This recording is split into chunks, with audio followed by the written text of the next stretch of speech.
ધોરણ 8ના વિદ્યાર્થીઓ માટે છેલ્લો પ્રશ્ન, કારણ કે ટૂંક સમયમાં તમારું ધોરણ 8 પૂરું થશે અને તમે ધોરણ 9માં અન્ય શાળામાં જશો.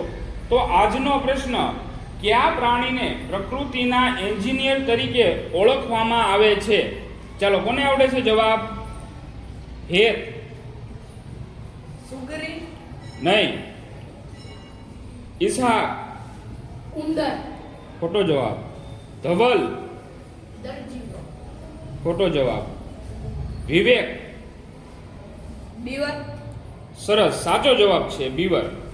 બીવરને પ્રકૃતિના એન્જિનિયર તરીકે ઓળખવામાં આવે છે. તેમને આ નામ મળવા પાછળના મુખ્ય કારણો આ મુજબના છે. બંધ બાંધવાની કળા. બીવર નદીઓ અને ઝરણાઓ પર લાકડા, પથ્થર અને કાદવનો ઉપયોગ કરીને મજબૂત બંધ બનાવે છે. પર્યાવરણમાં ફેરફાર. તેમના દ્વારા બનાવવામાં આવેલ બંધને કારણે કૃત્રિમ તળાવો અને ભીની જમીન તૈયાર થાય છે, જે અન્ય અનેક જીવો માટે વસવાટ પૂરો પાડે છે. પૂર નિયંત્રણ.